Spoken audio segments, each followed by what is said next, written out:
Banyaknya tanah Bali yang dikuasai investor berpotensi semakin meningkatkan resiko terjadinya desakralisasi budaya, adat, dan agama Hindu di Pulau Dewata. Semua pihak termasuk pemerintah diajak berpikir serius menuju tetap ajaknya alam Bali.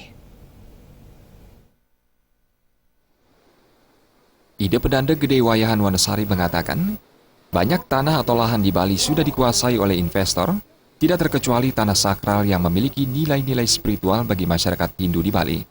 Ketua FKUB Kota Denpasar ini juga mengingatkan, eksploitasi alam yang berlebihan akan melunturkan nilai-nilai kearifan lokal dan taksu Bali.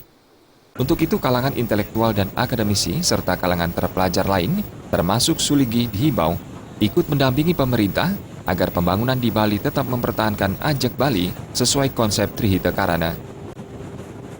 Desakralisasi, memanfaatkan tanah-tanah Bali seenaknya, memanfaatkan nilai-nilai spiritual seenaknya, ini tergantung pemimpinnya. Seperti dalam Batu Renggong, di mana seorang Bagawantanya mampu mengendalikan rajanya. Maka dari itulah sekarang ini seharusnya para pendeta, pandita, apapun bentuk-bentuk harus mampu mengendalikan para pemimpinnya. Maka dari itu, namanya Purohita, Bagawanta ini harus ditegakkan. Ide Pedanda Gede Wayahan Wanasari menambahkan, sudah menjadi kenyataan banyak tanah Bali sudah dieksploitasi berlebihan demi kepentingan jangka pendek. Untuk itu, melalui momen pilkada serentak di Bali saat ini, Sulinggi asal Gria Wanasari Sanur ini menghimbau masyarakat memilih pemimpin yang cinta alam Bali. Suteja dan Winata